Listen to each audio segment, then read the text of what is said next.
अल्हम्दुलिल्लाह नहमदुहु व नस्तईनुहु व नस्तगफिरुह। हल्ला गुल्ला मत कीजिए ना आप लोग। व नऊज़ु बिल्लाहि मिन शुरूरि अनफुसिना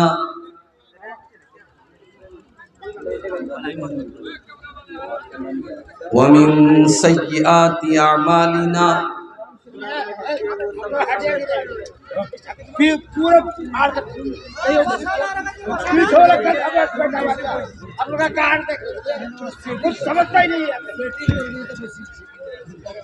मन यहदिहिल्लाहु फला मुदिल्ल लहु व मन युद्लिल फला हादिय लहु।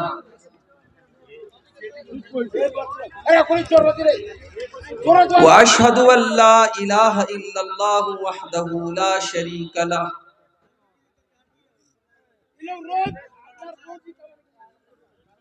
व अशहदु अन्ना मुहम्मदन अब्दुहु व रसूलुहु। या अय्युहल्लज़ीना आमनुत्तकुल्लाहा हक्का तुकातिही व ला तमूतुन्न इल्ला व अंतुम मुस्लिमून।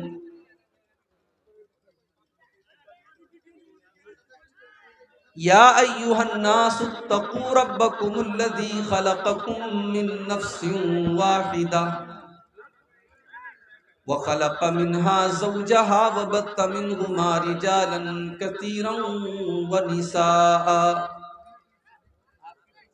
वत्तकुल्लाहल्लज़ी तसाअलून बिही वल अरहाम इन्नल्लाहा काना अलैकुम रक़ीबा।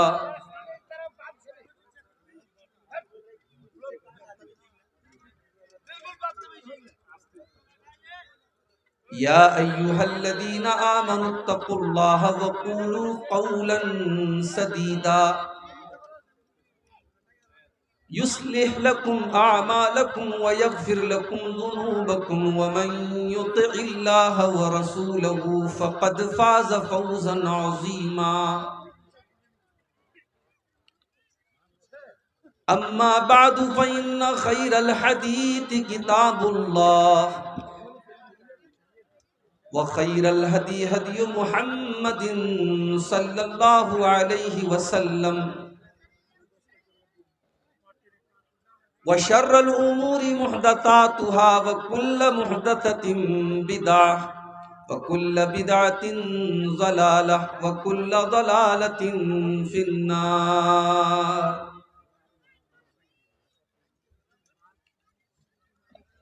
अऊज़ु बिल्लाहि मिनश शैतानिर रजीम। बिस्मिल्लाहिर रहमानिर रहीम। अल्हाकुमुत तकासुर हत्ता ज़ुरतुमुल मक़ाबिर कल्ला सौफ़ तअलमून सुम्म कल्ला सौफ़ तअलमून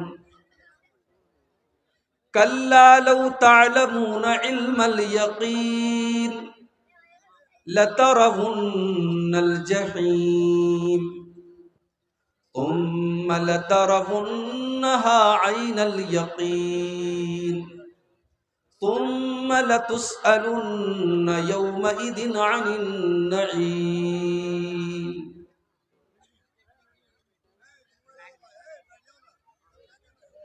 मुअज़्ज़ज़ उलमाए किराम,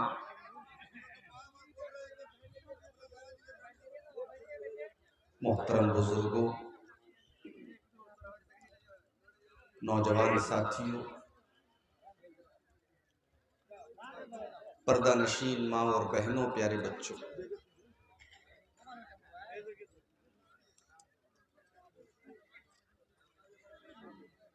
आज का ये प्रोग्राम ईदगाह के ताउन के लिए मुनक़िद किया गया है। मुझे ये भी हुक्म दिया गया है कि मैं आपसे चंदे की भी अपील करूं। मैं समझता हूं कि आपको ये बताने की ज़रूरत नहीं है कि आपके इलाके में ये जो चंद जलसे होते हैं आमतौर से चंदे ही के लिए होते हैं। कहीं मदरसे का चंदा है, कहीं मस्जिद का है, कहीं कब्रिस्तान का है, कहीं ईदगाह का है। और आप जब जलसे में आते हैं तो ये सोच लेकर के आते हैं कि मुझे जलसे में चंदा देना है।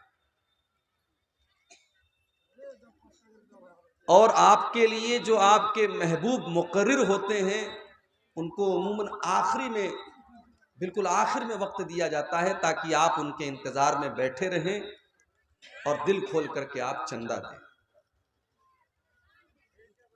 जाहिर है ये सारी बातें आपको पहले से पता है। तो अब मैं आपसे बोलूं इससे बेहतर है कि आप खुद इस बात पर गौर करें कि जो असल मकसद है जलसे का, ईदगाह की तामीर और ईदगाह की तरक्की के लिए जलसा हुआ है। आप बगैर कहे दिल खोल करके आप यहां ताउन करें। और मैं आप तमाम लोगों के हक में दुआ करता हूं कि जो लोग भी इस ईदगाह के लिए ताउन करेंगे, अल्लाह ताला उनके माल में, उनके अहल वयाल में, उनके बाल बच्चों में अल्लाह बरकत अता फरमाए, उनके कमाई में अल्लाह ताला और इजाफा करे और मजीद उनको दीन की खिदमत करने की तौफीक अता फरमाए। खुतबे मसनूना के बाद कुरान मजीद के 30वें पारे से एक मुकम्मल सूरत मैंने आपके सामने पढ़ी। बड़ी मशहूर है ये सूरत, हम में से बहुत सारे लोगों को ये सूरत याद भी होगी, हम नमाज में इसको पढ़ते भी होंगे। ये जो सूरत है, इस सूरत करीमा के अंदर इंसान की एक बहुत बड़ी कमजोरी बताई गई। और वो कमजोरी ये है कि इंसान के पास जब कोई चीज ज्यादा हो जाती है तो वो अल्लाह से गाफिल हो जाता है, अल्लाह को भूल जाता है।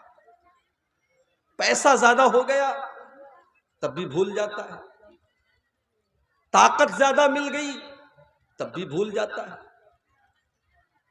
हुकूमत मिल गई तब भी भूल जाता है, जवानी में खूबसूरती मिल गई लड़का या लड़की को, वो उसके चक्कर में पड़ जाता है।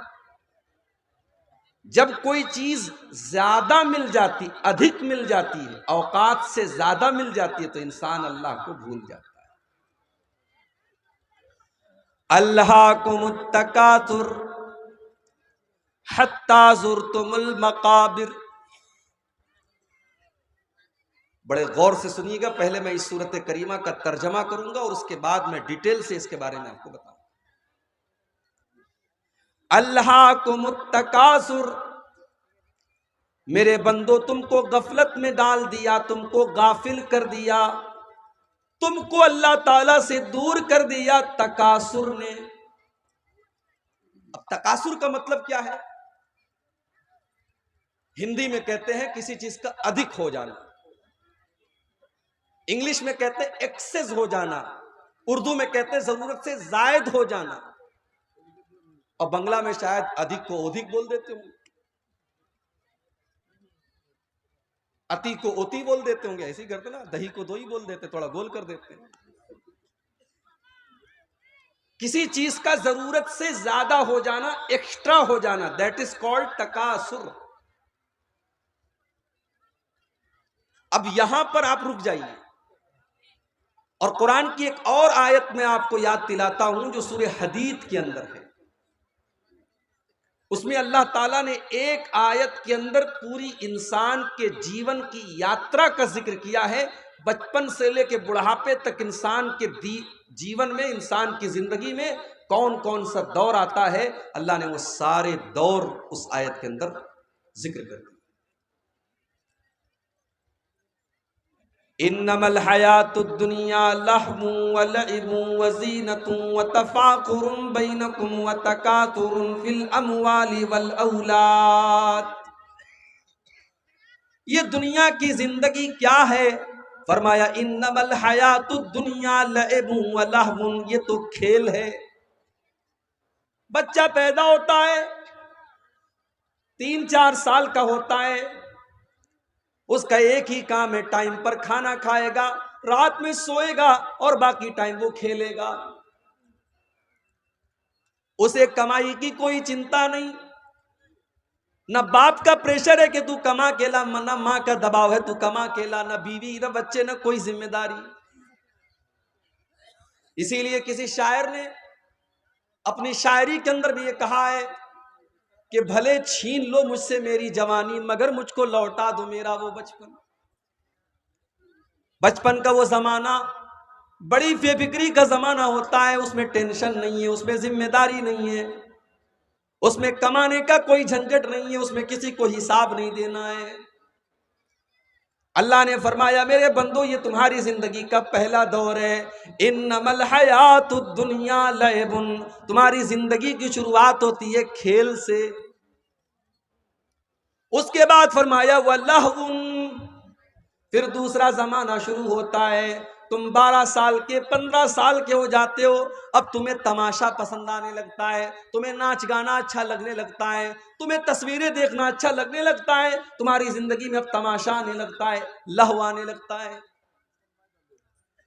वजीनतुन, उसके बाद जब तुम 20 साल के हो जाते हो, 25 साल के हो जाते हो, तो तुम्हें सजने संवरने का शौक पैदा हो जाता है, लड़कियों को मेकअप करने का शौक आ जाता है, लड़कों को एक से एक बाल रखने का शौक आ जाता है, एक से एक कपड़ा पहनने का शौक आ जाता है, जीनत का शौक पैदा हो जाता है। अभी मौलाना ने बयान किया, हमारे मौलाना जमालुद्दीन साहब ने, नौजवानों में बाल के बारे में। अब ये सब तकरीरों में बस बयान होता है, वरना हेयर स्टाइल तो ऐसी ऐसी है माशाअल्लाह कि मत पूछिए। हमारे नौजवान तो ऐसे ऐसे बाल रखते हैं कि कभी कभी तो डाउट होने लगता है कि ये आ रहा है कि आ रही है, ऐसे ऐसे बाल रखे जा रहे हैं। आजकल एक नया दौर चला है हाथों में टैटू बनवाने का, गर्दन पे टैटू बनवाने का। फैशन के नाम पर कुछ भी करने के लिए तैयार है हमारा नौजवान, चाहे वो लड़का हो चाहे वो लड़की। मेरे प्यारे साथियों, इस्लाम आपको फैशन से मना नहीं करता। जाओ बड़े खुले अल्फाज में कहता हूं, इस्लाम आपको फैशन से मना नहीं करता। आप एक से एक कपड़ा पहनो, इस्लाम कोई मना ही नहीं करता। खूबसूरत से खूबसूरत बाल रखो, इस्लाम मना नहीं करता। हां, शरीयत की लिमिट के अंदर रह करके आपको रखना है। लड़कियां वो कपड़ा पहने जो उनके पूरे बदन को ढांपता हो, वो शलवार सूट भी पहन सकती हैं। अगर पूरे बदन को ढांपने वाली साड़ी है तो वो साड़ी भी पहन सकती हैं।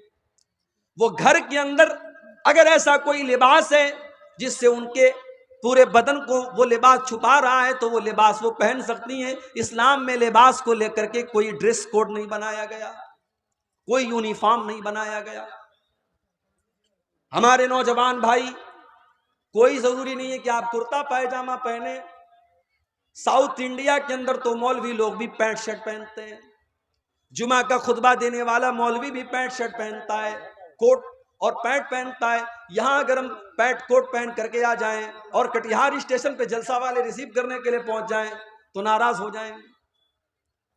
यहां तो मौलवी का मतलब कि साहब, मौलवी बेचारा वो दूसरे सैयारे से आया है, दूसरे जिंदगी, दूसरे दुनिया की मखलूक है। सारा जमाना पैंट शर्ट पहन सकता है, मौलवी बेचारा नहीं पहन सकता।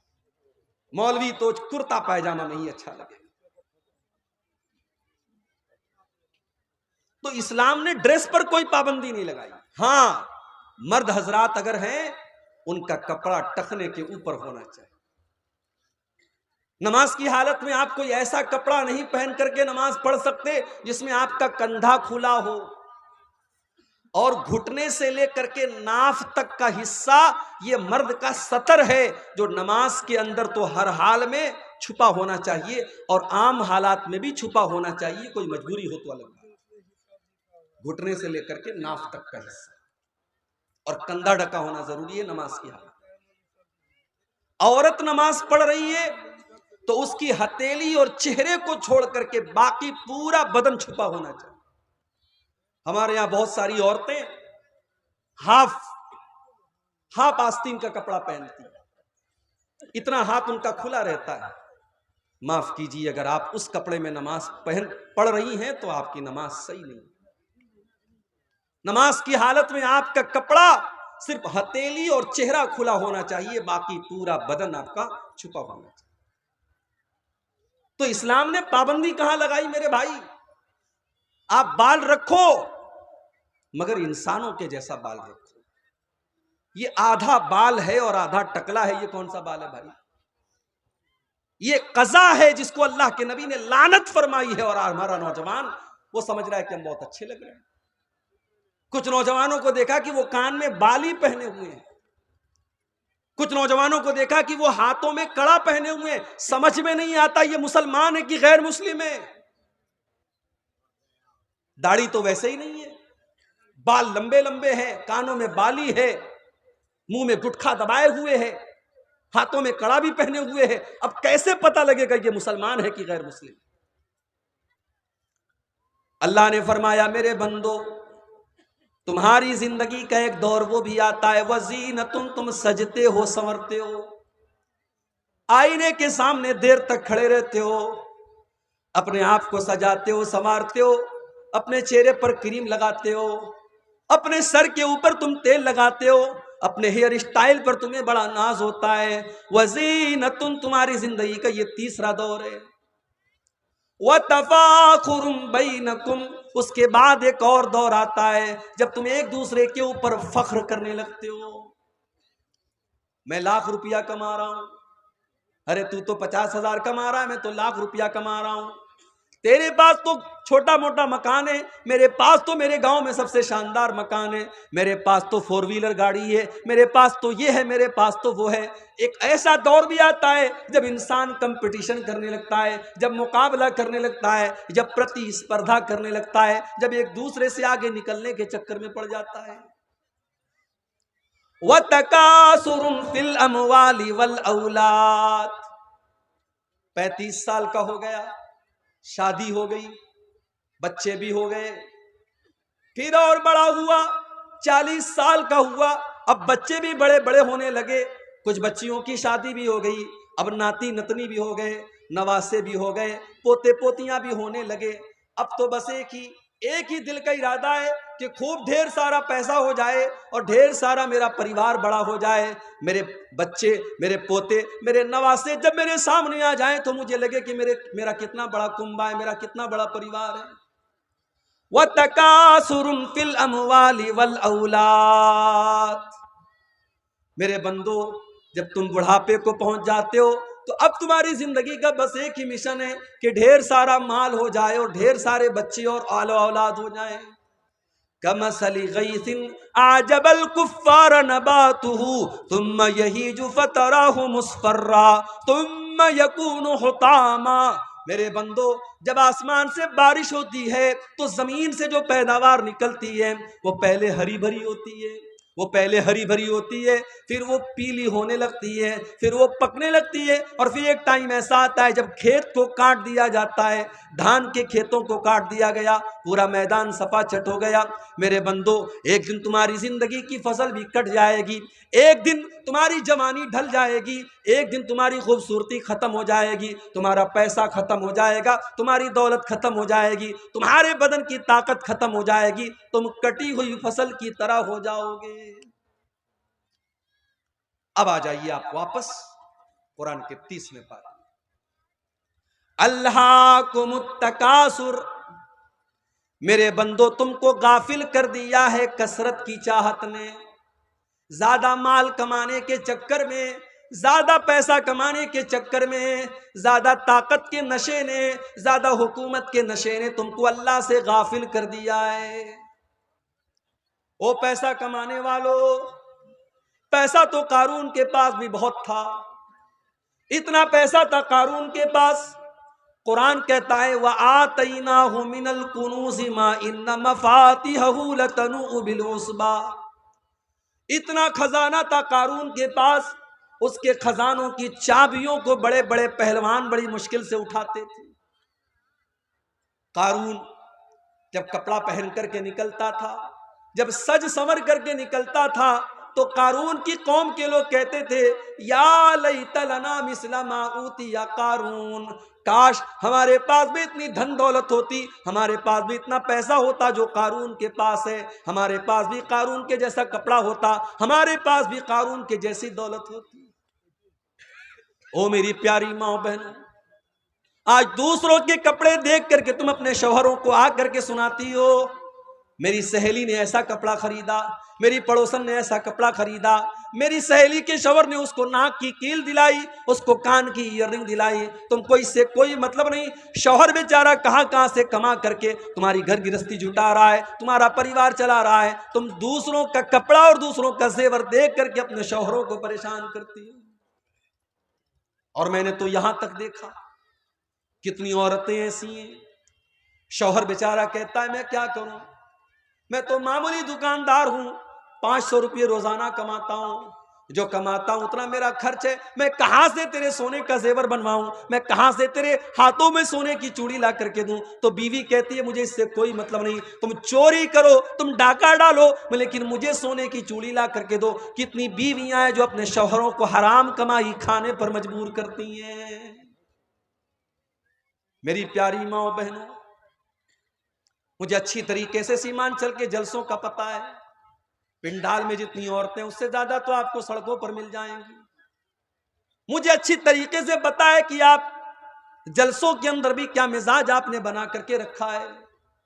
अल्लाह के वास्ते मेरी प्यारी माँ बहनों, कभी अगर मौका मिले तो अपने नबी की बीवियों के हालात भी जाकर के देख लेना। उन्होंने कैसी जिंदगी गुजारी है, उन्होंने क्या खाया है, उन्होंने क्या पहना है, उनकी जिंदगी कैसी गुजरी है। जरा नबी के परिवार की जिंदगी भी आप उठा के देखो। अम्मा आयशा मेरे नबी की बीवी हैं, हम सब की माँ हैं। अम्मा आयशा अपने भांजे से कहती हैं कि ऐ मेरे भांजे उर्वा, हम 2-2 महीने तक हमारे घर में चूल्हा नहीं जलता था, 2-2 महीने का चांद हम देख लेते थे। वमा युक़दु फी अबियाति रसूलिल्लाहि सल्लल्लाहु अलैहि वसल्लम नार, अल्लाह के नबी के घर में चूल्हा नहीं जलता था। उर्वा ने पूछा खाला जान, जब चूल्हा नहीं जलता था तो आप लोग क्या खाते थे, कैसे आपकी जिंदगी गुजरती थी। अम्मा आयशा फरमाती हैं अल-अस्वदान अत-तम्रु वल मा, ऐ मेरे भांजे हम खजूर खा लेते थे और पानी पी लेते थे और इसी पर गुजारा कर लिया करते थे। बड़ी कुर्बानियां दी हैं नबी के घर वालों ने, फाके किए, भूखे रहे। जरा नबी के कमरों का हाल देखो। मैं जब सीमांचल में आज एक मदरसे में गया, देखा कि 300 बच्चियां पढ़ रही हैं। मदरसा छोटा सा है, टीन का शेड है, मिट्टी का फर्श है। मैंने देखा कि आज के दौर में जब लोगों के पास इतने शानदार मकान है, आज भी बिहार के और सीमांचल के अंदर ऐसे मदरसे चल रहे हैं, ये कितनी बड़ी बात है। मुझे अल्लाह के नबी के कमरों की याद आई जिसका जिक्र हदीस की किताबों में किया गया। नबी के कमरे कैसे थे, हदीस में आता है मिट्टी का फर्श होता था, खजूर के पत्तों का और खजूर के दरख्तों का पिलर होता था और उसका छप्पर होता था। एक मामूली सा टाट का पर्दा लटका रहता था और छत की हाइट इतनी कम थी कि अगर हाथ उठाया जाए तो हाथ छत से टच कर जाता था। ये छोटे छोटे कमरे थे, ये प्यारे नबी का कमरा होता था। ये कमरे छोटे थे, इसमें कोई मार्बल नहीं था, इसमें कोई लाइटिंग नहीं थी, इसमें कोई डेकोरेशन नहीं था, इसमें कोई दुनिया के एतबार से कोई खूबसूरती नहीं थी। मगर इस कमरे की ये खासियत थी, यहाँ पे कुरान की आयतें नाजिल हुआ करती थी, यहाँ जिब्रील अमीन आया करते थे, यहाँ अल्लाह का फरिश्ता आया करता था, यहाँ अल्लाह के प्यारे नबी सोया करते थे। जब अब्दुल मलिक बिन मरवान का दौर आया और मस्जिद नबवी को जब और लंबा चौड़ा किया जाने लगा, जब उसके विस्तार की योजना बनाई गई तो यह तय किया गया कि अल्लाह के नबी के कमरों को तोड़ दिया जाए। उस जमाने में हजरत सईद इब्न मुसय्यब जिंदा थे जो बहुत बड़े ताबई थे। उन्होंने कहा ऐ काश मेरे बस में होता तो मैं मना कर देता कि ओ लोगो अल्लाह के नबी के इन कमरों को न तोड़ो, अल्लाह के नबी के इन कमरों को इनके हाल पर रहने दो, ताकि आने वाली नस्लें देखे कि जनाबे मोहम्मद रसूलुल्लाह की बीवियों ने कैसे कमरों में जिंदगी गुजारी है, ताकि आने वाली नस्लें देखे कि उनके नबी ने कैसी जिंदगी गुजारी है। ओ मेरी प्यारी माँ बहनों, आज आपके अंदर सब्र नहीं है, आज आपके अंदर कनात नहीं है। आज शौहर को हराम कमाई खाने पर आप मजबूर कर रही हैं। आज दूसरों का नाखून आज देख करके, गंजों को देख करके कहा जाता है कि दूसरों को नाखून निकल जाता है। आज वो हालात हमारे हो गए। दूसरों की दौलत देख करके, दूसरों के जेवरात देख करके, दूसरों के कपड़े देख करके हमारे पेट में दर्द होने लगता है। अल्लाह के नबी की बीवियों ने एक मर्तबा आपस में मीटिंग की, कहा कि लोगों के घरों में तो बड़ा पैसा आ रहा है और हमें वही सूखी रोटी मिल रही है, हमें जौ की रोटी मिल रही है, हमारे पास वही पुराना कपड़ा है, हमारे पास छोटे छोटे कमरे हैं। अल्लाह के नबी की बीवियां अल्लाह के प्यारे नबी के पास आती हैं और कहती हैं कि अय अल्लाह के नबी, अब हमारा खर्चा भी कुछ बढ़ना चाहिए, अब हमारी आमदनी भी कुछ बढ़नी चाहिए। अय अल्लाह के नबी, कैसर व किसरा की जो बेगम है उनके तो बड़े ठाट बाट हैं। अय अल्लाह के नबी, हम तो आपकी बीवियां हैं, हम तो इस उम्मत की सबसे ज्यादा इज्जत वाली औरतें हैं। हमारी जिंदगी में और हमारी लाइफ स्टाइल में भी कुछ ऐशो आराम आना चाहिए। है अल्लाह के नबी, हमें साल में जो खर्चा दिया जाता है उस खर्चे में कुछ इजाफा होना चाहिए। जाहिर है नबी की बीवियों ने अगर ये डिमांड की तो गलत तो नहीं थी, उनका हक था, उनका अधिकार था। मगर अल्लाह ने कुरान की आयत नाजिल कर दी। अल्लाह ने सूरह अहज़ाब की आयत नंबर 27 और 28 नाजिल कर दी। या अय्युहन नबी कुल लिअज़वाजिका इन कुंतुन्ना तुरिदनल हयातद दुनिया व ज़ीनतहा फतअलैना उमत्तिकुन्ना व उसर्रिकुन्ना सराहन जमीला। ऐ नबी, अपनी बीवियों से कह दो, अगर तुम्हें दुनिया चाहिए, दुनिया की चकाचौंध चाहिए, दुनिया की दौलत चाहिए, दुनिया का कपड़ा लत्ता चाहिए, दुनिया का जेवर चाहिए, तो आ जाओ, मैं तुमको तलाक दे देता हूं और तुमको दुनिया की दौलत दे देता हूं। फिर तुम नबी के घर में नहीं रह सकती, तुम नबी के साथ नहीं रह सकती। व इन कुंतुन्ना तुरिदनल्लाह व रसूलहू वद्दारल आखिरता फ़इन्नल्लाह अअद्दा लिल मुहसिनाति मिनकुन्ना अजरन अज़ीमा। लेकिन अगर तुम्हें अल्लाह से मोहब्बत है, रसूल से मोहब्बत है और आखिरत में अपना घर बनाना चाहती हो, तो जैसे नबी के घर में जिंदगी गुजर रही है वैसी जिंदगी गुजारो और काट लो, अल्लाह तुमको जन्नत अता फरमाए। जब ये दो आयतें नाजिल हुई, अल्लाह के प्यारे नबी अपनी सबसे महबूब बीवी हजरत आयशा के पास आए। आए आयशा, तुमसे एक बात पूछना चाहता हूं, सोच समझ के तुम जवाब देना, कोई जल्दी नहीं है। हो सके तो अपने माँ बाप से मशवरा कर लेना, अपने माँ बाप से पूछ करके जवाब देना, लेकिन सोच समझ करके जवाब देना। अय अल्लाह के नबी, क्या बात है, इतना सस्पेंस क्यों है, कि आप इतनी शरायत क्यों लगा रहे हैं, आखिर बात क्या है, मुझे बताइए। अल्लाह के प्यारे नबी ने कुरान की यही दोनों आयतें पढ़ करके सुना दी। अय आयशा, अल्लाह ताला तुमको चॉइस दे रहा है, या तो तुम दुनिया की दौलत ले लो लेकिन नबी को छोड़ के चली जाओ, और या तो नबी के साथ परेशानी उठा लो, तुमको आखिरत की नेमतें मिल जाएंगी। अय आयशा, तुम बताओ तुम्हारी चॉइस क्या है, तुम क्या चाहती हो। ओ मेरी प्यारी माँ बहनों, मैं कुर्बान जाऊं अपनी माँ के ऊपर, मैं कुर्बान जाऊं अम्मा आयशा के ऊपर। अम्मा आयशा ने एक सेकंड भी देर नहीं की, एक सेकंड भी देर नहीं की और फौरन कह दिया, अय अल्लाह के नबी, इख्तरतुल्लाह व रसूलहू व दारल आखिरा। अय अल्लाह के नबी, मेरा जवाब बिल्कुल क्लियर है, मुझे दुनिया नहीं चाहिए, मुझे दुनिया का ऐशो आराम नहीं चाहिए। अय अल्लाह के नबी, मैं दुनिया की दौलत को ठोकर मारती हूँ जो आपको छोड़ करके मुझे दुनिया की दौलत मिले। अय अल्लाह के नबी, मुझे तो अल्लाह चाहिए, मुझे तो अल्लाह का रसूल चाहिए, मुझे तो आखिरत में अपना घर बनाना है। अय अल्लाह के नबी, मैं अपनी डिमांड वापस लेती हूँ, मैं आपको चुनती हूँ, मैं आपके साथ दुनिया में रहूंगी और आखिरत में भी रहूंगी। कभी मौका मिले मेरी प्यारी माँ तो जरा नबी अकरम की बीवियों के हालात आप उठाएं। लड़की की शादी आप करते हैं, क्या देखते हैं आप, लड़का सरकारी नौकरी में है कि नहीं, लड़का 50,000 रुपया महीना कमा रहा है कि नहीं कमा रहा है। लड़की अगर आपकी खूबसूरत है तो आपको लड़का भी एकदम खूबसूरत चाहिए। दीनदारी आज कौन पूछता है मेरे भाई, आज दीनदार लड़के बेचारे परेशान हैं, उनके रिश्ते नहीं मिल रहे हैं। दीनदार लड़कियां परेशान हैं, उनके लिए रिश्ते नहीं मिल रहे हैं। लड़कों की डिमांड कि लंबा चौड़ा जहेज मिलना चाहिए, और लड़की वालों की डिमांड कि सरकारी नौकरी वाला और अच्छा कमाने वाला और लाखों कमाने वाला दामाद चाहिए। ओ लोगों, जरा नबी के चारों दामाद के हालात भी पढ़ लेना। नबी को भी अल्लाह ने 4-4 बेटियां दी थी, और अल्लाह के नबी ने 4-4 बेटियों की शादी की थी।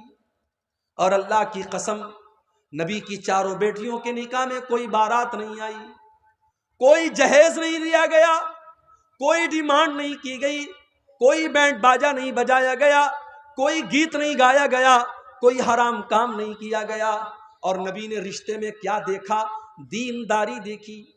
नबी ने सबसे लाडली बेटी और सबसे छोटी बेटी का निकाह हजरत अली के साथ किया। और जब हजरत अली को अल्लाह के नबी ने दामाद बनाया तो उनके पास रहने को अपना घर भी नहीं था, उनके पास अपना बिस्तर भी नहीं था, उनके पास अपनी गिरस्ती को बनाने के लिए सामान, जरूरत के सामान भी नहीं थे। इसीलिए जब अल्लाह के नबी ने हजरत फातिमा की शादी की तो गिरस्ती को बनाने के लिए आपने बिस्तर भी दिया, आपने तकिया भी दिया, आपने चादर भी दिया, आपने बर्तन भी दिया, ताकि गिरस्ती बन जाए। नबी ने दामाद के अंदर दीनदारी देखी, अखलाक देखा, कैरेक्टर देखा, किरदार देखा। शादी हो गई। नबी की सबसे लाडली बेटी ससुराल में सारे काम खुद करती है, हसन और हुसैन की परवरिश भी कर रही है, और पानी भर भर के ला रही है, घर की सफाई भी कर रही है, आटा भी अपने हाथों से गूंद रही है, सारे घर के काम कर रही है। कोई नौकरानी नहीं है, कोई गुलाम नहीं है, कोई नौकर नहीं है। हजरत फातिमा को पता चला मेरे अब्बा जान के पास कुछ गुलाम आए हैं, कुछ लौंडियां आई हैं। बुखारी के अल्फाज हैं, हजरत फातिमा अपने अब्बा से मिलने के लिए आती हैं, अब्बा से मुलाकात नहीं होती है। हजरत फातिमा अम्मा आयशा को यह पैगाम सुनाती हैं, मेरे अब्बा जान आए तो उनको बता देना कि आपकी बेटी फातिमा आपसे मिलने के लिए आई थी, और वो इसलिए आई थी क्योंकि उस आपकी बेटी के हाथों पर मेहनत करने की वजह से निशान पड़ गए हैं, आपकी लाडली बेटी के हाथों पर निशान पड़ गए हैं। अब्बा जान, अगर हो सके तो अपनी बेटी को एक गुलाम दे देना, एक नौकर दे देना, आपकी बेटी को घर में काम करने में कुछ सहूलत मिल जाए, उसको सपोर्ट मिल जाए, कोई नौकर दे देना। शाम को अल्लाह के नबी घर में आए, अम्मा आयशा ने बताया कि आपकी बेटी मिलने के लिए आई थी और आपसे गुलाम मांग रही है। बुखारी के अल्फाज हैं, अल्लाह के नबी उसी वक्त अपनी बेटी के घर पहुंचे, दरवाजा खटखटाया, दरवाजा खुला, बिस्तर पर पहुंचे, दामाद अली भी मौजूद है और बेटी फातिमा भी मौजूद है। आपने कहा, है अली, है फातिमा, है मेरी बेटी, है मेरे दामाद, मेरे पास गुलाम तो आए हैं, मगर मैं वो गुलाम तुम्हें नहीं दे सकता।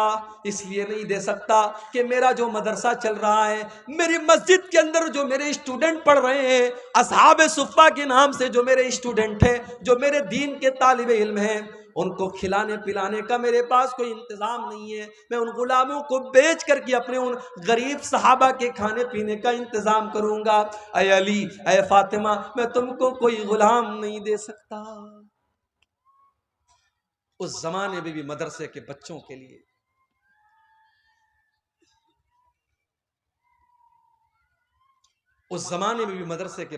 नबी ने चंदा किया है, और आज भी चंदा करना पड़ता है। नबी ने अपने परिवार और अपनी फैमिली की जरूरतों को कुर्बान करके अपने मदरसे को चलाया है। और आज भी कितने मदरसे ऐसे हैं जो बड़ी मुश्किल से चलते हैं, और बड़ी मुश्किलों के बाद इन मदरसों से पढ़ करके कोई आलिम दीन बनता है।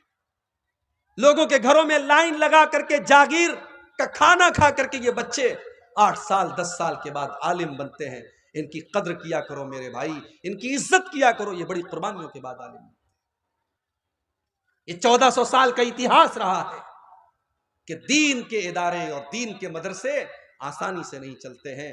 नबी ने अपनी बेटी का पेट काटा है, अपना पेट काटा है और अपने मदरसे को चलाया है।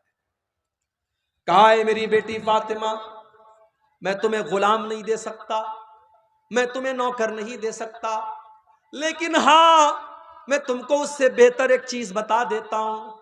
इज़ा अवैतुमा इला फिराशिकुमा फसब्बिहा सलासन व सलासीन व कब्बिरा सलासन व सलासीन वहमदा सलासन व सलासीन। जब तुम बिस्तर पे सोने जाया करो तो 33 बार सुभान अल्लाह पढ़ लिया करो, 33 बार अल्हम्दुलिल्लाह पढ़ लिया करो और 34 बार तुम अल्लाहु अकबर पढ़ लिया करो। फज़ालिकुमा खैरुल लकुमा मिन खादिमिन, तुम्हें किसी नौकर की जरूरत नहीं पड़ेगी, तुम्हारे बदन की सारी थकान दूर हो जाएगी, तुम ये तस्बीह पढ़ के बिस्तर पे सो जाना। नबी ने अपनी बेटी को तस्बीह सिखाई है और हमने अपनी बेटी को क्या सिखाया है? कटिहार के इंग्लिश मीडियम में हमारा बच्चा पढ़ता है, हमारी बेटी पढ़ती है। स्कूल का प्रोग्राम हुआ, सालाना फंक्शन हुआ, एनुअल फंक्शन हुआ, सज संवर के हम भी गए, अपनी मोहतरमा को भी लेके गए। वहां हमारी 10 साल की लड़की नाच रही है बॉलीवुड के किसी गाने पर और हम वीडियो बना रहे हैं और स्टेटस लगा रहे हैं और पूरे खानदान को दिखा रहे, देखो मेरी बेटी मेरा नाम रोशन कर रही है, कितना अच्छा डांस किया हमारी बेटी। नबी ने अपनी बेटी को तस्बीह सिखाई और हम अपने बच्चों को गाना सिखाया। जो बोगे वो काटोगे, जो अपने बच्चों को सिखाओगे कल बड़े होकर के वही सीखेंगे। मेरे भाई, नबी ने अपने बच्चों को तस्बीह सिखाई। तरबियत आप करते हैं। नौजवान आज अगर बिगड़ा है, लड़के बिगड़े हैं, लड़कियां बिगड़ी हैं, तो सवाल यह है कि आप क्या कर रहे थे, आपकी जिम्मेदारी क्या थी, आपने अपनी जिम्मेदारी को कितना निभाया। नबी अकरम ने कैसी तरबियत की अपने बच्चों की। ये कैसा शोर आ रहा है? अच्छा, उधर कुछ मिला। सही मुस्लिम के अल्फाज हैं, अल्लाह के नबी अपनी बेटी फातिमा से मिलने के लिए जाते हैं। बड़े गौर से सुनना मेरी माओ बहनों, रात का टाइम है, शाम का टाइम है, अल्लाह के नबी अपनी बेटी फातिमा के घर पहुंचे। दरवाजे पर पहुंचे, कोई चीज आपको नजर आई, आपके चेहरे पर नागवारी का असर जाहिर हुआ, कुछ ऐसा था जो आपको बुरा लगा और आप वापस चले आए। बेटी को पता चला मेरे अब्बा आए थे और आकर के वापस चले गए। बेटा होता तो ध्यान न देता, लेकिन बेटियां बहुत ध्यान देती, बेटियां बहुत ध्यान देती हैं। बेटी तो अपने माँ बाप का चेहरा देख करके पढ़ लेती है कि अब्बा नाराज है, अम्मा नाराज, माँ बीमार है, बाप बीमार है, बेटी ससुराल में है, मोबाइल पर कॉल गया, बेटी तेरे अब्बू की तबीयत बहुत खराब है। वो बेचारी अपने सारे काम धाम छोड़ करके दौड़ी दौड़ी आती है कि मेरा बाप बीमार है, पहले मैं अपने बाप की हाल चाल ले लूं, उसके बाद काम होता रहेगा। बेटा उसी घर में रहता है, काम धाम करता है, बाप बिस्तर पे पड़ा है, बेटे को फुर्सत नहीं है कि अपने बाप को एक नजर आ करके देख ले, उससे 2 मिनट बात कर। उसके बाद भी हम लोग बेटों के लिए तड़पते हैं और बेटियां पैदा होती हैं तो माथे पर बल पड़ जाता है। हजरत फातिमा को पता चला अब्बा जान आए थे, वापस चले गए। फौरन हजरत अली को भेजा कि जा करके पूछो कि क्या बात है, हमने कौन सी गलती कर दी। हजरत अली आते हैं, अय अल्लाह के नबी क्या बात है, आप हमारे घर पर आए और दरवाजे से वापस चले गए। अय अल्लाह के नबी अगर कोई खता हो गई, कोई गलती हो गई तो बता दीजिए। नबी अकरम ने क्या फरमाया, अय अली, जब मैं अपनी बेटी के घर पहुंचा मैंने देखा कि मेरी बेटी के दरवाजे पर जो पर्दा लटक रहा है वो बड़ा डिजाइनदार है। फराइतु अला बाबिहा सित्रम वशया, मैंने देखा कि मेरी बेटी के दरवाजे पर जो पर्दा लटक रहा है उस पर बड़े डिजाइन बने हुए हैं, बहुत बड़े बड़ी तस्वीरें बनी हुई हैं। आय अली माली वली दुनिया, जब मेरा दुनिया से कोई लेना देना नहीं है, जब मैंने सारी जिंदगी दुनिया से अपने आप को दूर रखा, मैंने दुनिया की रंगीनियों से अपने आप को दूर रखा, तो आए अली मेरी बेटी फातिमा के घर के ऊपर ये डिजाइनदार पर्दा कहां से आ गया। जाओ मेरी बेटी से कह दो वो पर्दा हटा करके मदीना के गरीबों में तकसीम कर दे। ये होती है, ये नबी की जिंदगी थी, ये नबी के सहाबा की जिंदगी थी, ये नबी के अहले बैत की जिंदगी। अल्लाह ने फरमाया अल्हाकुमुत तकासुर, ये माल और दौलत की चकाचौंध ने तुमको अल्लाह से दूर कर दिया है। ये माल माल करते हो, ये माल कितने दिन तुम्हारे काम आएगा। अल्लाह के नबी फरमाते हैं, अल्लाह ताला कहता है यकूलु इब्नु आदम माली माली, आदम का बेटा कहता है हाय मेरा माल, हाय मेरा माल। वमा वमा मालू का इल्ला मा अकल तफाफ नहीं था, वमा लबिस तफाब लई था, वमा तसद्दक तफाम जई था। अल्लाह के नबी फरमाते हैं कि तेरे माल की क्या हकीकत है, या तो तूने पहन करके पुराना कर दिया, या तूने खा करके खत्म कर दिया, या तूने अल्लाह की राह में दान दे दिया, सदका कर दिया, खैरात कर दिया और आखिरत के लिए आगे बढ़ा दिया। यही तो तेरा माल है। और क्या तेरा माल है? जो तू छोड़ के जाता है वो तो दूसरों का हो जाता है। तेरा क्या है? तेरा क्या है?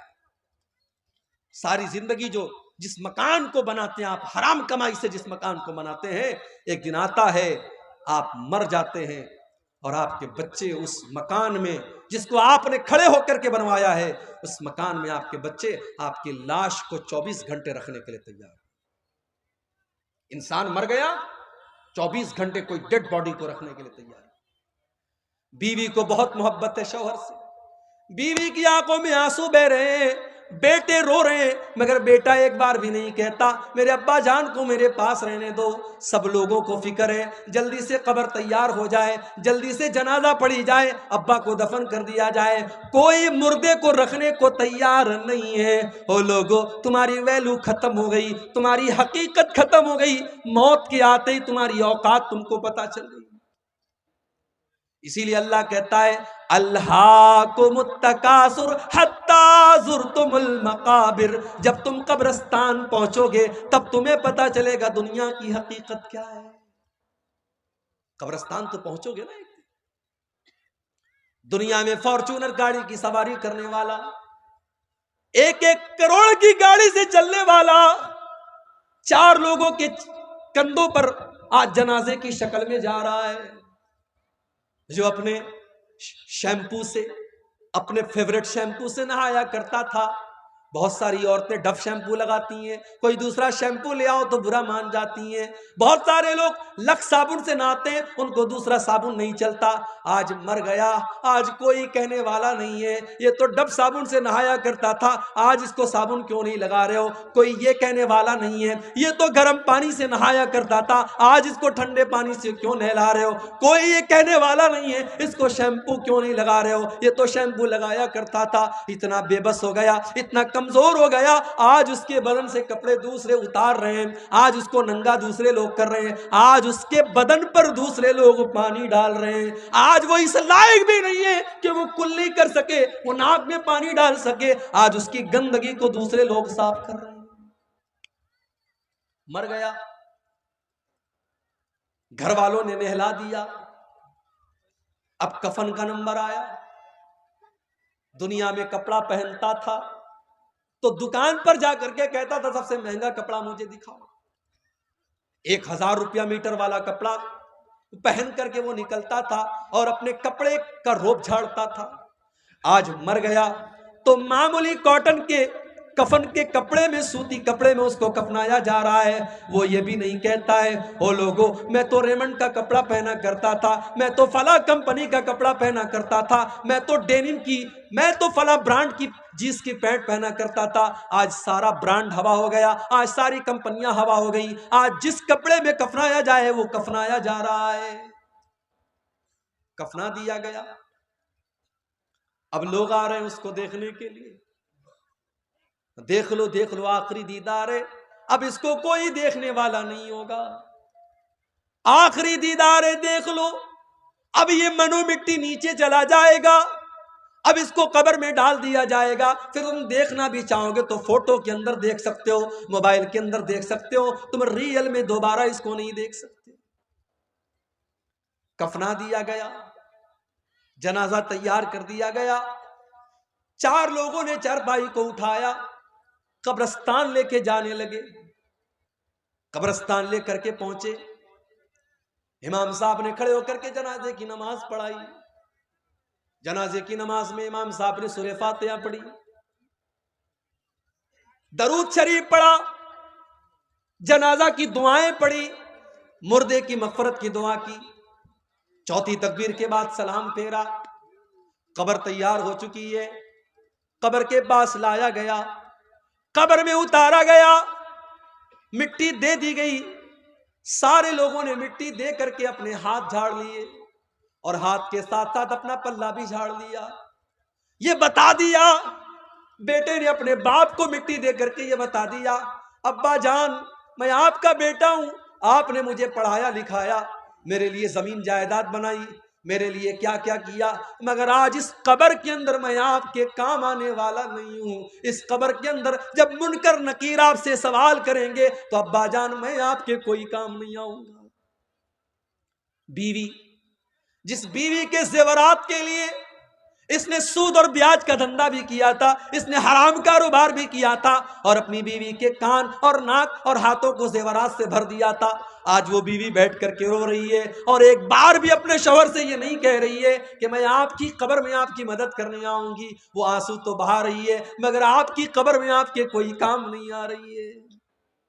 हो लोगो, अगर इंसान सिर्फ अपनी मौत के ऊपर गौर करे उसे समझ में आ जाएगा ये दुनिया कितनी बेवफा है। वमल हयातुद दुनिया इल्ला मताउल गुरूर, ये दुनिया तो बेवफा है, ये दुनिया तो धोखे का सामान है। इस दुनिया को कोई मतलब नहीं कि आपकी आरजू क्या थी, आपके सपने क्या थे।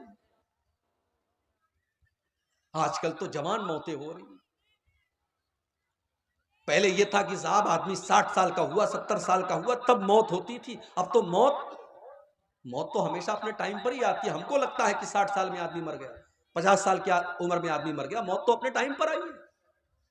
इस वक्त जवान मौतें बहुत हो रही हैं, किसी को कैंसर हो गया, किसी को डेंगू हो गया, कोई एक्सीडेंट में मर गया। इलाहाबाद की सरजमीन हमारे यूपी के अंदर है, डॉक्टर मोहसिन नाम का एक नौजवान लड़का, हट्टा कट्टा खूबसूरत लड़का, 1 साल पहले मुझे जलसे में मिलता है, मैं मना करता हूं फिर भी मेरे साथ सेल्फी लेता है, अपना मोबाइल नंबर मुझे देता है, मुझसे कांटेक्ट में रहता है, कौम की खिदमत करने का जज्बा भी उसके अंदर है। 1 साल का पीरियड भी नहीं गुजरा, फेसबुक के ऊपर पोस्ट आती है डॉक्टर मोहसिन की, मुझे डेंगू हो गया है, मेरे हक में दुआ करें। 3 दिन के बाद मैसेज आता है, डॉक्टर मोहसिन का इंतकाल हो गया, उसकी मगफरत की दुआ करें। डॉक्टर मोहसिन ने क्या सोचा होगा, मैं इस जवानी की आलम में, जबकि अभी तो मेरी शादी भी नहीं हुई, मेरे माँ बाप ने मेरी शादी का सपना देखा था, मेरा रिश्ता तय हुआ था, मैं किसी का दामाद बनने वाला था। क्या डॉक्टर मोहसिन ने यह सोचा था कि आज मैं मौत के घाट उतर जाऊंगा और शादी का दिन भी मैं नहीं देख पाऊंगा, मैं दुनिया से इसी हाल में चला जाऊंगा। मेरे नौजवान साथियों, ये मौत आपसे पूछ करके तो नहीं आएगी, इस मौत को इससे कोई मतलब नहीं कि आपके कौन कौन से सपने हैं और आपके कौन कौन से इरादे हैं। ये मौत आएगी और आपको आपके अपनों से जुदा कर दे। हमारे बड़े अच्छे दोस्त थे मौलाना अब्दुल रहमान साजिद सलफी, उत्तर प्रदेश के सिद्धार्थ नगर के रहने वाले, मुंबई में मस्जिद के इमाम हैं, तकरीर करने के लिए पूना जाते हैं, रात में तकरीर करके वापस लौट रहे हैं, टैक्सी के ऊपर सवार हैं, एक्सीडेंट हो जाता है, इंतकाल हो जाता है, खूबसूरत चेहरा लहूलुहान हो जाता है, जो देखता है उसकी आंखों में आंसू आ जाते हैं। लेकिन मेरे प्यारे भाइयों, मौत को कोई तरस नहीं आता, मौत को कोई रहम नहीं आता, मौत का फरिश्ता इसको उससे कोई मतलब नहीं कि आपका 1.5 साल का बच्चा आपका इंतजार कर रहा है, अभी आपकी नई नई शादी हुई है, अभी आपकी जवान बेवा आपका इंतजार कर रही होगी, आपके माँ बाप आपका इंतजार कर रहे हैं, अभी तो आपने मकान भी नहीं बनाया, अभी तो आपने जिंदगी में बहुत सारे सपने पूरे नहीं किए। मौत आएगी और आपके सारे सपनों को चकनाचूर कर देगी। अल्लाकुमुत्तकासुर हत्ता ज़ुरतुमुल मकाबिर, मेरे बंदो तुम कितना भागोगे, कितना भागोगे, तुम अल्लाह से भाग करके कहां जाओगे। हत्ता ज़ुरतुमुल मकाबिर, एक दिन तो तुमको कब्रिस्तान आना है। हम तो इतने बेरहम हो गए, हम तो कब्रिस्तान में भी बैठ करके मोबाइल पर गर्लफ्रेंड से बातें कर रहे हैं। हम तो इतने बेरहम हो गए कि कब्रिस्तान पर बैठ करके गीबत और चुगली हो रही है, और कब्रिस्तान पे बैठ करके जुआ खेला जा रहा है, और कब्रिस्तान में बैठ करके शराब पी जा रही है, हमें तो कब्रिस्तान में भी मौत याद नहीं आती। ओ लोगों, मेरे नबी को तो कब्र को देख करके मौत याद आ जाती थी। इब्ने माजा की रिवायत है, एक अंसारी सहाबी का जनाजा है, जनाजे को कब्र में उतारा जा रहा है। अल्लाह के प्यारे नबी अपने सहाबा के साथ कब्र के पास बैठे हुए हैं और आप की आंखों से आंसू बहने लगते हैं और इतना रोते हत्ता बल्लसरा, वहां की जमीन आपके आंसुओं से भीग जाती है। उसके बाद आप कब्र की तरफ इशारा करके कहते हैं लिमिस लिहाजा फआइदू या इखवानी, ऐ मेरे सहाबा इस कब्र की तैयारी करो, यहां तुमको आना है। हो लोगों, हम तो इतने कठोर दिल हो गए, हमको तो कब्र देख करके भी मौत याद नहीं आती। हत्ता जुरतुमुल मकाबिर, कब्रिस्तान तो तुमको जाना है। इंसान बहुत तरक्की कर गया, बड़े बड़े हॉस्पिटल खुल गए, कटिहार में, किशनगंज में, दिल्ली में, मुंबई में, मगर आज भी डॉक्टर के पास मौत का कोई इलाज नहीं है। एक टाइम ऐसा आता है, डॉक्टर कहता है साहब मरीज को ले जाओ, अब इसको दवा की नहीं, इसको दुआ की जरूरत है। एक ऐसा टाइम आता है, डॉक्टर भी अपने, पुलिस वाला भी अपने सर की टोपी उतार देता है और डॉक्टर भी अपने सर का रुमाल खोल देता है और कहता है अब इनके पास मेरे पास इनका कोई इलाज नहीं, इनकी मौत का टाइम आ चुका है। इसीलिए अल्लाह कुरान में सूरह वाक़िया के अंदर फरमाता है कल्ला इदा बलगतिल हुल्क़ूम व अंतुम हीनइज़िन तंज़ुरून, मेरे बंदो जब मौत का टाइम आता है, जब रूह के निकलने का टाइम आता है, फलौला इदा बलगतिल हुल्क़ूम व अंतुम हीनइज़िन तंजुरून, तुम अपनी आंखों से देख रहे हो कि एक इंसान दुनिया से जा रहा है, उसकी मौत का टाइम करीब है। व नहनु अक़रबु इलैहि मिनकुम वलाकिन ला तुबसिरून, बीवी ये समझती है कि शौहर के सबसे करीब मैं बैठी हूँ, बेटा ये समझता है कि बाप के सबसे करीब मैं बैठा हूँ। अल्लाह कहता है कि तुमसे ज़्यादा करीब तो हम हैं, उस मरने वाले से तुमसे ज़्यादा करीब तो हम हैं, लेकिन तुमको नज़र नहीं आता, हम तो उस मरने वाले के तुमसे भी ज़्यादा करीब हैं। फलौला इन कुंतुम गैर मदीनीन तरजिऊनहा इन कुंतुम सादिकीन, अगर तुम्हें यह लगता है कि तुम्हारे ऊपर अल्लाह का पावर नहीं है, अल्लाह की ताकत नहीं है, तो जरा मरने वाले की रूह को वापस डाल करके दिखा दो, जरा मौत से उसको बचा करके दिखा दो। तुम नहीं दिखा सकते, मौत से बच नहीं सकते। और इसीलिए अल्लाह ने अपने नबियों को भी मौत के घाट उतारा, नबियों को भी मौत आई। सुलेमान अलैहिस्सलाम इतने बड़े नबी हैं, जिन्नात उनके कंट्रोल में है और जिन्नात उनके हुक्म से बैतुल मुकद्दस की तामीर कर रहे हैं। हजरत सुलेमान उनको डायरेक्शन दे रहे हैं और